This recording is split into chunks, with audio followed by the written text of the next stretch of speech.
In this Reka video, we will be looking at Sara yapping session, Duterte iimbestigahan, Kibuloy ginisa sa Senado, at marami pang iba.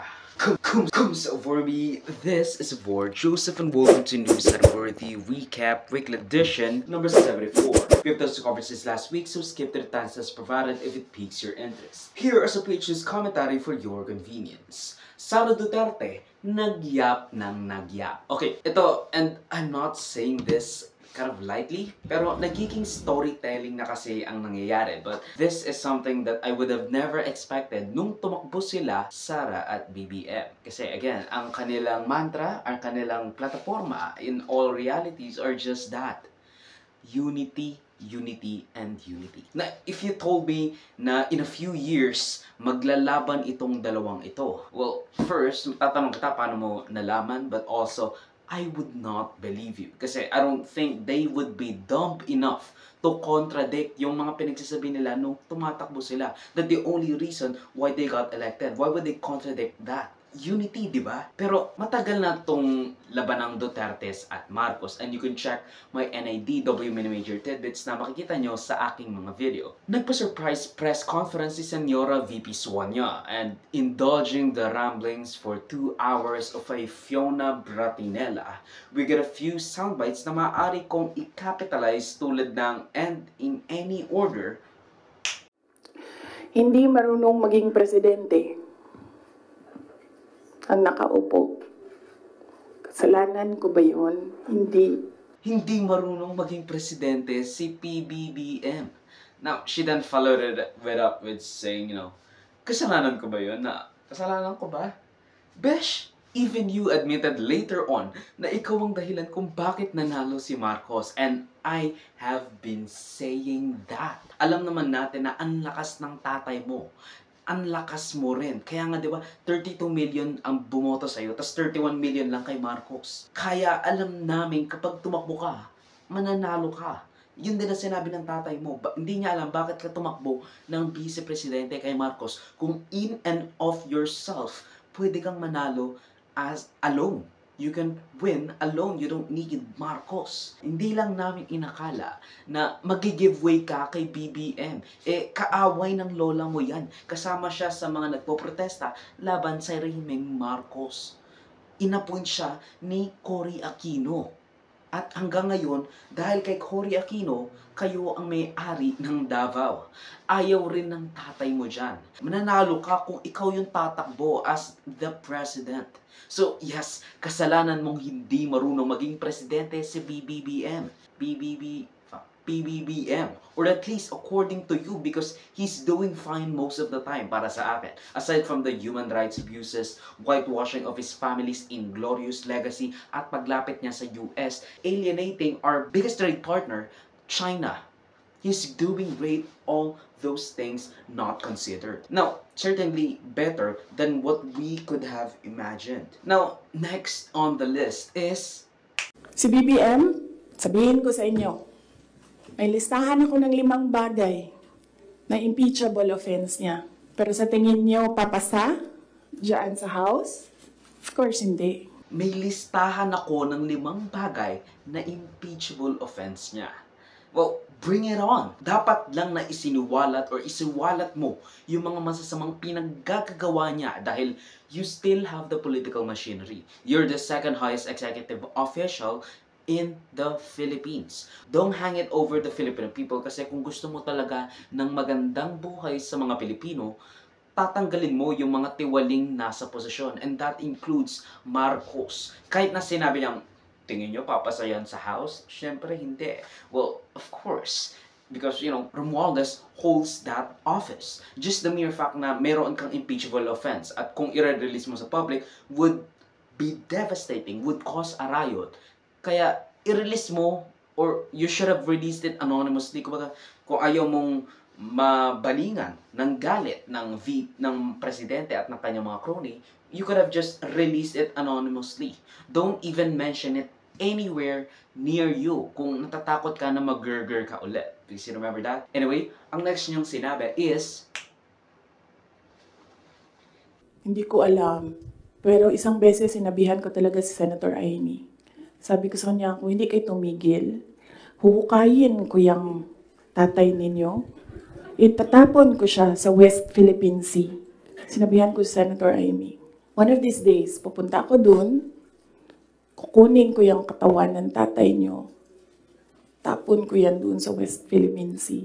I don't think sumagot siya. Ipapahukay ko yung labi ng ama mo at itatapon ko sa West Philippine Sea. Now, while I love the enthusiasm of digging someone out of the grave, you know, sa sobrang hater energy mo, para kasi Kendrick Lamar na, I hate the way that you walk, the way that you talk, I hate the way that you dress, your price, one of the feature requests. Okay. Now, while I love the enthusiasm of digging someone out of their grave, tapos tatapon mo sa significant, hotly contested territory ng Pinas, I don't think she delivered that quite well. And, you know, if Duterte was the one saying that, if Rodrigo Duterte was the one saying that that could be a funny thing, that could be a soundbite. Pero from you, I just don't think you have the gusto, you don't have the panache, you don't have the Duterte crass populist drive, and basta yun para ma-pull off yung ganitong language. Ipapahukay ko yung labi ng ama mo at itatapong ko sa West Philippine Sea. Look, you could have just said na ayaw mo talaga at hindi dapat na nasa libingan ng mga bayani si Marcos Sr. at gusto mong ipahukay at ilagay kung saan sa Ilocos. So you could get some points para sa mga liberal at anti-Marcos, sa mga Dilawan at Pinklawan. Pero, you know, I don't think that this is the right way to kind of say it.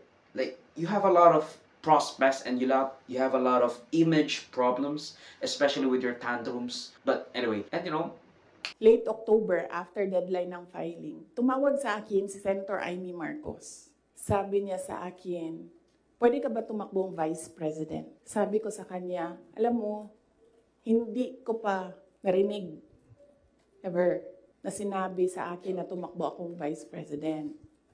Sabi ko, bakit mo ako nire-request ngayon na tumakbong Vice President? And I'm happy that she was honest enough to say, kasi matatalo kami ni Lenny kung hindi mo dalahin ang Bisaya. It was very straightforward. Now, it was all about winning, sinabi niya sa akin. another bombshell revelation she revealed was the fact na wala siyang planong tumakbo sa pagka-vice-presidente at tinawagan siya ni Amy Marcos para tumakbo kasama si BBM para matalo si Vice President Leni Robredo. Sinabi niyang inamin raw ni Amy Marcos na hindi nila matatalo si Leni kung hindi siya tutulong, kung hindi niya dadalhin yung mga Bisaya, which reflects poorly on the Marcoses na they do everything just to win even at the cost of entertaining the ramblings of a Bratinella. And I'm sure in the future, kapag bumuelta na si Marcos on full-on offensive, something far worse than her current divisive self. Talagang hindi totoo yung sinasabi nilang unity kasi transactional lang ang naging kampanya nila instead of a genuine want for a change. At na nakita nila yung spark at nakita nila yung will of this people, or will of this person to push for a better Philippines. Transactional. Ang gusto niya lang daw na mangyari is ma-ensure na tuloy ang lahat ng mga pinagpapagawa ng tatay niya. Talagang hindi totoo yung sinasabi nilang unity. Kasi again, this is transactional. Dinawit mo pa si Senator Amy, one of the few people sa Kongreso na hindi ka inaaway. And as a matter of fact, tinutulungan ka pa. Tapos idadawit mo pa siya dito. That would be a bad look on her. Pero, who am I to care? Maganda yan. Mag-away-away kayo. Siraan nyo ang isa't isa. And why did you even run? Naawa ka lang kasi matatalo sila ni Leni kung hindi niya dadalhin ng mga Bisaya. That's it? It's all about winning? I mean, yeah. But, wala kang, platforma talaga sinasabi. You just went on with what, Marcos said, unity, unity, unity. Kind of fuck, dude. Pero yun na nga. Isa pa sa huli niyang mga sinabi ay, magkasama kami nag-attend ng isang graduation. Truthfully, I wasn't feeling well. Kasi kinukulam nila ako. Andiyan na sila ha, umabot na sila sa kulam. Nagsama-sama na silang lahat. Kinukulam pa nila ako. So I wasn't feeling very well. Pero I had to go. Kailangan ko pumunta. Kasi para naman sa graduates yun. Hindi para sa akin yun. Alam nyo, para sa akin, there was some sort of inappropriateness sa ginawa ng bata. Pero bata ito eh. So ikaw din, meron ka din dapat sana sigurong pag-intindi kung saan nanggagaling yung bata. And ang reaction mo, ang response mo should be so that the child will learn a lesson. So meron isang graduate. Sabi nung graduate, Mr. President, can I have your watch as a graduation gift? Di niya alam kung ano isasagot niya. Pinaulit niya sa bata. What did you say? Inulit ng bata, louder this time. Mr. President, can I have your watch as a graduation gift? Nasagot niya, why? Why will I give you my watch? At that point, may sakit na ako. Wasn't feeling very well. Nandun lang ako, nakakatayo ako doon kasi may gamot ako. Gusto ko tanggalin yung ulo niya ba. I realized, toxic na yung relationship. Gusto kong tanggalin ang ulo niya. This is kind of funny. Basically, ang nangyari in a graduation ceremony, yung isang graduate, tinanong si BBM kung pwede niya raw bang ibigay yung regalo niya. No, yung relo niya. I don't have my watch on me, but, ang sabi raw ni BBM, why would I give you my watch? At saka, pinagtawanan lang siya. Doon na sinabi ni Duterte na, medyo aning-aning na siya at medyo parang kinulam na siya or something. Tapos medyo, pagod siya. Kaya medyo nainis siya. Sabi niya, gusto kong tanggalin yung ulo ng dalawang katabi ko. And sinong dalawang katabi niya? Well, kasama doon si Marcos. Which is kind of fucked. I mean, you could say that secretly, pero when you're in a national television, tapos you ordered attention by freaking announcing a press conference, I don't think it's a wise idea. Katulad na lang nung sinabi niyang gusto niya hukayin yung labi ni Marcos Sr. at itapon sa West Philippine Sea. Hindi siya magandang image. You could have said that better. Hindi na ganoon ka-anti-decorum ang mga tao ngayon. Like, they were back in 2016. Tapos na yung pag-welcome ng tao sa mga patutsada at pagmura along with dirty jokes ni former President Duterte. I mean, he normalized it back then. Pero now, since Marcos is in his position na and, Marcos isn't as popular as Duterte is on his fan base, pwedeng tumiulag-tiwalag yung mga tao, hindi ganoon siya ka-popular. Kaya medyo maayos yung kanyang pagsasalita katulad ng mga previous presidents aside from Duterte. Tapos na yung pag-welcome ng tao sa mga patutsada at pagmumura along with dirty jokes ni former President Rodrigo Duterte. Wala ka kasing Riz. You don't have the Riz. Rizzler, freaking mogging. Could you even see the jawline? Anyway. Wala kang kasing Riz again and again and again. Wala kang Riz. Masyado kang proper. Masyado bang proper ang pagsasalita mo. Kaya hindi talaga tugma. Wala kang twang. Like, wala kang country twang. Wala kang Bisaya twang. Freaking Davaoeño twang that Duterte had. Now, I don't really have much to say kasi ayaw ko panoorin yung buong 2-hour rambling at yun lang yung nakikitang mga pinipinpoint niya. Although it would have been a good, feel-good story about Marcos. A great investment kung ibigay niya yung relo na yun.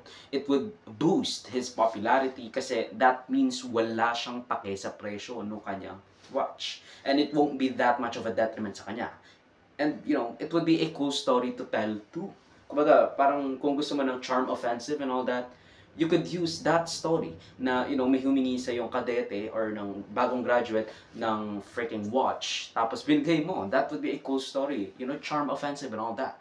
Like, you gotta think about that stuff. Pero I guess, hindi mo iisipin na, Sarah would snitch. Sarah would do you dirty like what he did now.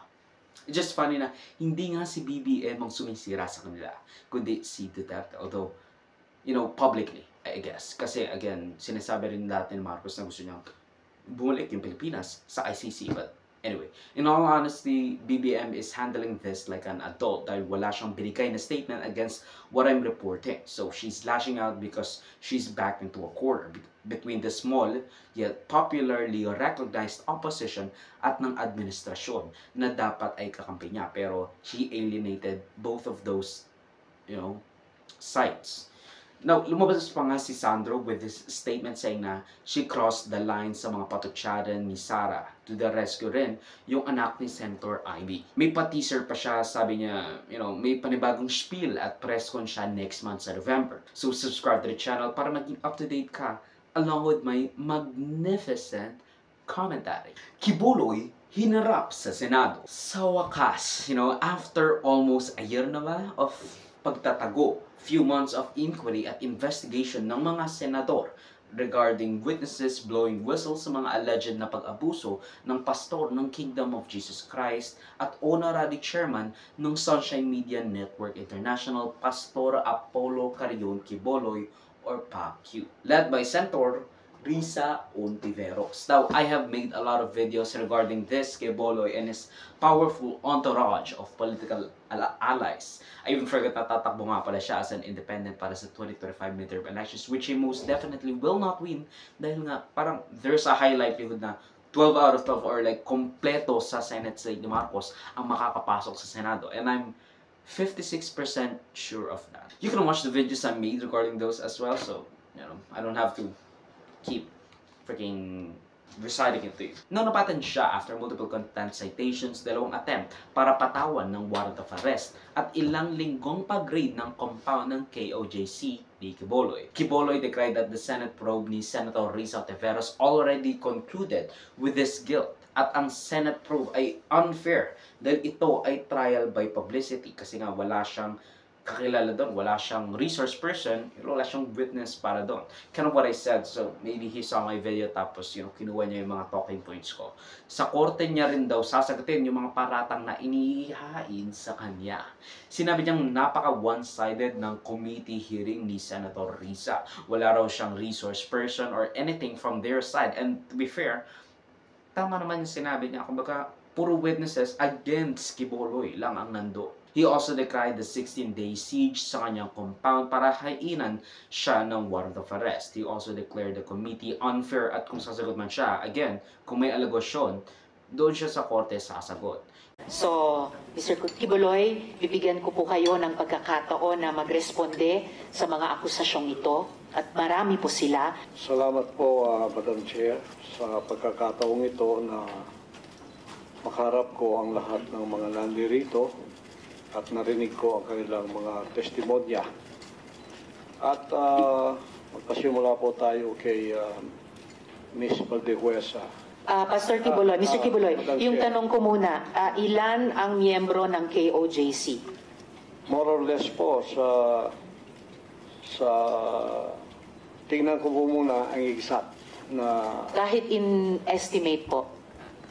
More or less po, including mga partners, yung ibig sabihin ng partners, yung hindi pa membro, pero covenant partner na sila, mga more or less 7 million. So kasama, so miyembro plus covenant partners, mga 7 million sa inyong pagkabilang. Okay. Ngayon po, kino-confirm nyo po ba na meron kayong isang hukbo o private army sa inyong disposal? At ano po iyang tinatawag na angels of death? Yan po ay kasinungalingan at kung yan ay akusasyon, inihiling ko ang accuser na mag-file siya ng kaso laban sa akin. Okay. So, sinasabi nyo kasinungalingan yung isang hukbo na nasa inyong disposal. Opo. Pero ano naman po yung angels of death? Hindi ko po, invento po nila yan. Invento lamang.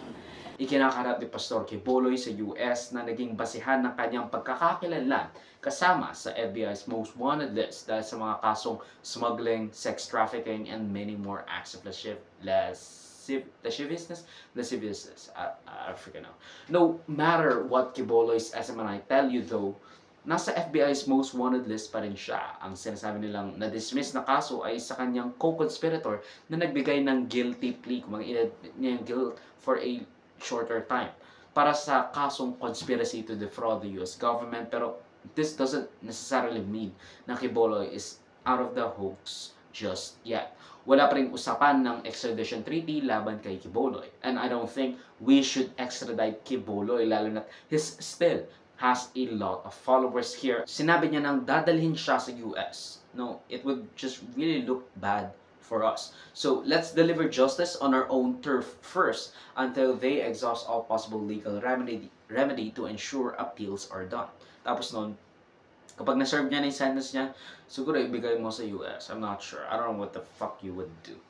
Anyway, Duterte inimbita sa Kongreso. Formal nang inimbitahan ng House Quad Committee consisting of the Committee on Dangerous Drugs, Public Order and Safety, Human Rights and Public Accounts si dating presidente at mayoral aspirant ng Davao, Rodrigo Roa Duterte. 3 to 6 months, patayin ko kayong lahat. Ang House Quad Committee na ito ay nag-iimbestiga ukol sa mga extrajudicial killings noong panahon ni dating Presidente Rodrigo Duterte amid his drug war campaign. Now, this comes after a bombshell ng pag-confess ni retired Police Colonel Garma patungkol sa kanyang role para maghanap ng isang INC operative na kakayanang mag-implementa ng war on drugs Davao style sa buong bansa right before Duterte formally took office. During our meeting, he requested that I locate a PNP officer or operative who is a member of the Iglesia ni Cristo, indicating that he needed someone capable of implementing the war on drugs on a national scale, replicating the Davao model. The Davao model referred to the system involving payment and rewards. The Davao model involves 3 levels of payments of rewards. The first is the reward if the suspect is killed. Second is the funding of planned operations. Third is the refund of operational expenses. Sinabi ni Senator De La Rosa corroborating Senator Bongo na kasama sa mga ini-implicate sa iskamang ito. Nagagawa raw sila ng kanilang sariling committee to investigate Garma at iba pang whistleblower. Kung kakailanganin po para magkaroon tayo ng parallel investigation dito sa Senado para malaman po natin ng katotohanan, I'm very much willing na mag-file din po ng resolution para magkaroon po ng investigation rin po dito sa Senado. To which the Senate President disagreed from obvious conflict of interest with Senator Pia Cayetano and Senator Coco Pimentel, appointed as the lead and chair of the committee that will investigate said drug war allegations, including the reward system in place. Well, haharapin namin yan sa susunod ng mga araw. Kukonsultahin ko ang ibang mga miyembro. Pero nakausap ko na si Senator Bato kaugnay niyan. At ang sinabi ko sa kanya, anumang investigasyon na nais niya patungkol sa kanya mismo. At kay Senator Go, mas maganda siguro kung hindi sila mismo ang mauna ng komiteng yun para walang aligasyon na ito'y personal at hindi impartial at hindi fair. Ang sabi ni Senator Bato, papayag naman raw si Duterte na umattend sa hearing ng Senado, although he already refused the Quad Committee. Probably because ayaw niyang may umepal at baka may sumikat pa. Although, he also said na sick siya, but who believes that BS? Sinabi niya na, atin siya sa November. But who freaking cares? So, maybe what he was trying to do was inaantay niya na yung ni Coco Pimentel at Pia Cayetano na Senate panel, yun ang mauna. Tapos, dun siya pupunta. Hindi siya pupunta sa Quad Committee. Kahit na sinabi niya, pupunta siya in November, next House Quad Committee hearing. Now, basically saying na, the House of Representatives, may chance na siyang magbigay pa ng spotlight sa mga overzealous na prosecutor at committee members or even the chairpersons themselves. Kumbaga parang gusto nila magpasikat, kaya talagang gigisahin niya si Duterte. Now, naroon na rin nga pala si dating Senator Laila De Lima in a triumph of justice and downfall of the Dutertes. I don't know if that's good or not, but it's definitely great. Now, she's there as a resource person, a witness, and a victim of the Duterte syndicate. So, kinda cool. Girl boss. At yan ang pagtatapos ng news and worthy recap. Weekly edition for roughly I don't even know what, third week of October 2024. Nakita mo ba, third or fourth week? I'm thinking fourth week. Anyway, you know what? Yeah, fifth week ko na lang next. So malakas ang ulan ngayon, malakas ang bagyo, si Bagyong Christy, and you know, congrats to Angat Buhay. Like preemptively, congrats sa inyo kasi nga nakita namin sa Albay yung mga pinagagawa nyo. You raised like 12 million, like 12 million pesos as of yet. So yeah, that's great to hear. Anyway, mag-suggest more topics or corrections to balitas if you feel I misrepresented them in any way. Salamat sa panonood mga kabayang.Ag-vormail, like, subscribe, follow my next social rewards at the food link down below. So susunod ulit, of course. Paalam. Do you know why? Paalam. Ano ba yung doing? Yeah, I'll just post here. Wait, kaya. Gusto saan naman yung makita yung pasok. Nakabahay lang ako kasi ang init pa. Like if I finish this today, itong cutting ng video, that'll be a huge relief. Kasi ang first day pa lang I'm already doing this in anticipation of more stuff that I would need to do stuff. Anyway, also, I want to grow this channel, so I'm trying different things. Like this is a more personal thing, you know. I want people to actually wonder what I look like. Okay with it. Hindi naman ko lang, i-account ko lang yung massage area. Pero siya yung massage ko. Yeah, bye.